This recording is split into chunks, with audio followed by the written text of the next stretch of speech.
and working with the elders and the major factor in his ability to reestablish his relationship in his own home community and working with the sort of school system, particularly helping the grade 7 students. He's joined by Kelly Bird-McCall. Kelly is a Cree from Sturgeon Lake, Montreal Lake First Nation, and he's a research story catcher at the University of Saskatchewan and a research assistant at the University of Manitoba. I work for this community successfully alongside youth, conducting qualitative research and looking into Indian epistemology for the ways of knowing. And he's involved in an international project titled Pathways to Youth Healing and Resiliency while walking alongside urban Indigenous youth. And we're joined also by Will Campbell, who is an elder with the Native Counseling Services of Alberta, born in northern Saskatchewan, grew up in a traditional chaplain family with a personal experience the impact of displacement and colonialism through his early life in the foster care system. He's provided great cultural leadership nationally and internationally and works directly with families to maintain their connection to culture and community and follow their own healing journey. We've asked each of them to share their story, and then we will see if there's time for dialogue, and then we'll close this with a smudge. So over to you, Russell.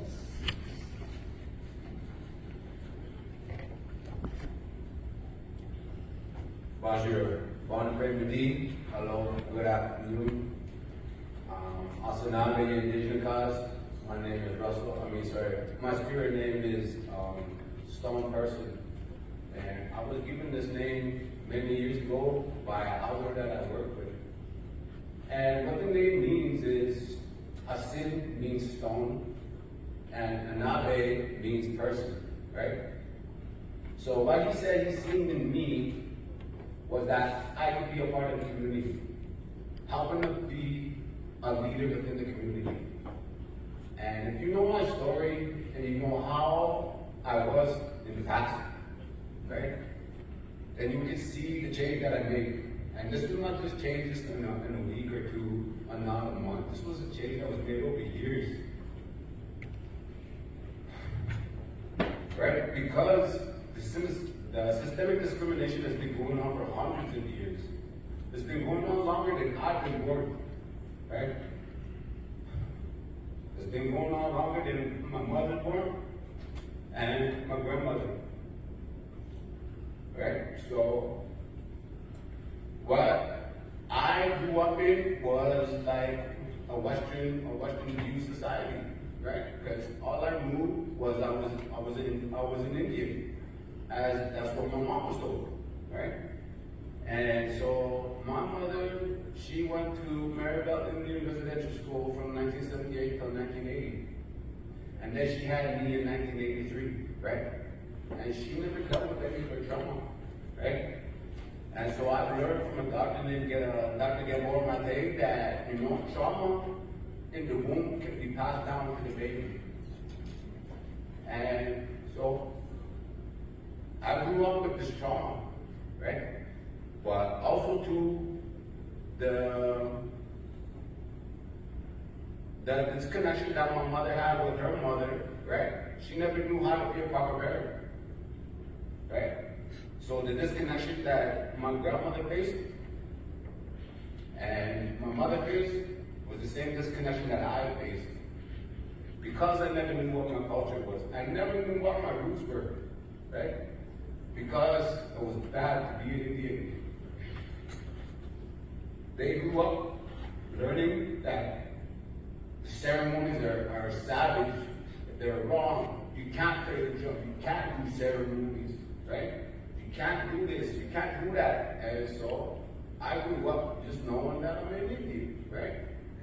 And because my mother had this disconnection, and her trauma, she never dealt with it. And for her to deal with it was a crutch.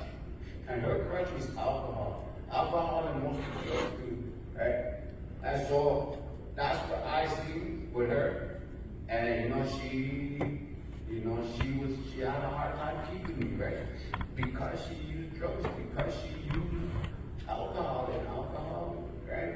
It just made her 10 times worse. And so that's how I seen her when I was living with her. that's how I seen her, that, because she never dealt with it. So if she never dealt with it, that's what she always went to, alcohol, right? And so, that's what as I grew up and I had this connection, that's what I turned to. I turned to alcohol. Because I didn't know anything else. I didn't know how to deal with the stuff that was bothering me, all the abuse, the emotional abuse, the psychological abuse, the abandonment, right? Because my mom wants to go out drinking, right? I never learned how to deal with that. I never learned how to deal with that in a healthy way. And so I just turned to my grudge, just the same way my mother turned to her grudge. I turned to drugs, I turned to alcohol. And then when I turned into alcohol, all this anger and all this hate I had inside, I would turn violent, right? And I would just love to hurt people, right? Because I was hurt.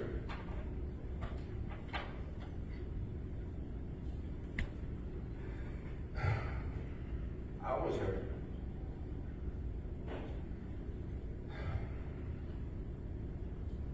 But as I grew older, I started to learn about my history.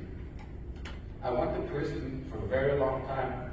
I just got out just 2 months ago, 3 months ago, after 20 years. In and out of prison. I was in segregation for 4 years. Straight at the remand center. Alright? I had a lot of time to do for what was going on in my life. And at that time, people started reaching out to me and saying, you know, it could be better. It could be better.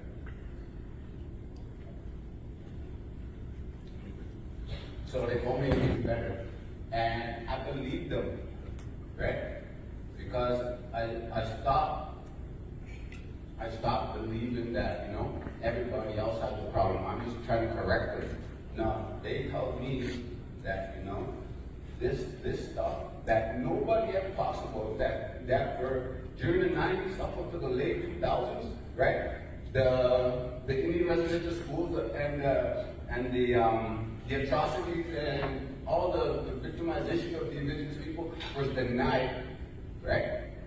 So if nobody's admitted that they've done wrong, right?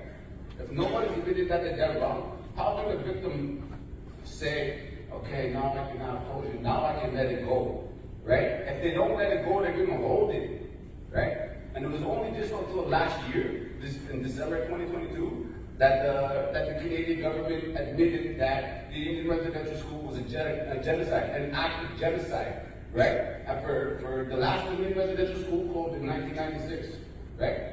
It closed in 1996. So for 26 years, 27 years, they denied that they ever tried to kill the Indian and the child.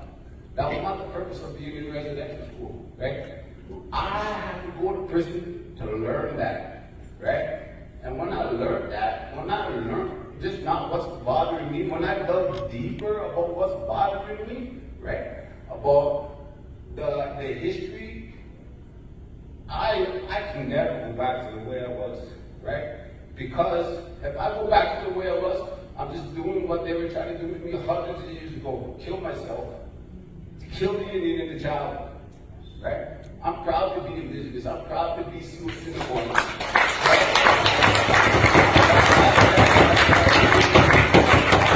Respectful. I'm trying my hardest to be respectful, but the mentality that I have, it's just hard to change a little bit. I slip sometimes, right? But I apologize because I know I'm wrong, and that's one of the things that the communities don't have, is trying to teach the younger generation about what's happening, what happened, right? It's not caught. Like, I was just speaking with somebody, and you know, she was in the indigenous studies, right? And there was nothing talking about residential schools, right?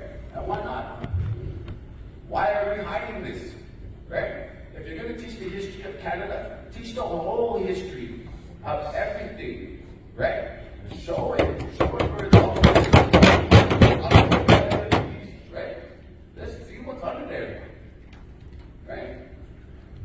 And that's how I turned my life around, because I was able to just connect with an elder and just share my story about the things I've been through, the things my family's been through, right? And they told me that, you know, it's not just a unique story. There's a deeper root to it, right? And that's how I regained my roots, was because I worked with the elder, right? And you know, the Eurocentric views and the indigenous centric views, they have to be looked at as the same. If they're not looked at as the same, if a healing lodge is looked at as you have to earn your way there, right? If the new report is like, you know, you have to prove yourself and this and that, right? Yeah. Then we're not even. Then we're not even. The systemic discrimination continues, right? That's what happened to me. I went up against with the National Crowe Board of Canada, and I put together a healing plan where I was going to go attend a healing assessment, right? And I put it together, and at that time it was COVID, right? So I never got to have an elder that's appointed by the National Crowe Board of Canada, right? And so I never got an elder. And so I went ahead and took my parole board, and so I got two parole officers that didn't know nothing about, you know, the culture, that didn't know nothing about the teachings, that didn't know just very little bit, right? And so I talked to them, and I had a conversation with them, right? And I told them that, you know, I want to go to a healing lodge because I want to work on myself. I want to be able to talk to an elder who knows what I'm going through, right? And what they said to me was, what about you talking to a psychiatrist, right? With a PhD, right? So basically what they just did was they discriminated against the elder because they said that, you know, the psychiatrist has a PhD, right? But the elder knows exactly what I'm talking about, right? But the elder, they just said that, you know, he's not qualified, right?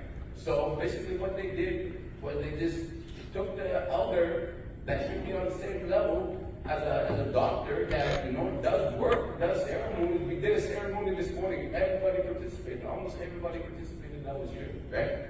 And what the parole board of Canada did was they just put the elder down here and said, you know what, he's not qualified because, you know, he can't handle, he can't give me pills that will, you know, suppress my emotions, right? And so yeah, for me, I got the right people at the right time, and they started looking at me and looking at the changes that I've made, right? And they started believing me, right? Because I made that journey from the head to the heart, and I start acting with my heart now, right? Because I never knew that connection. I never knew no teachings when I was younger, but they taught me a lot, right? And now today, I'm standing in front of you, a free man, right? I'm a dangerous offender with doing life on parole, right? But I never let that define me. I got up and I picked myself up and I tried every day because I had that support behind me. I had my family, my community behind me, believing in me, right? And that's what we need to do. We need to be a community, right? We need to believe, right? We need to believe that now we're equal, right? Because if I don't feel equal, no, it's hard to get up and face it every day, right? So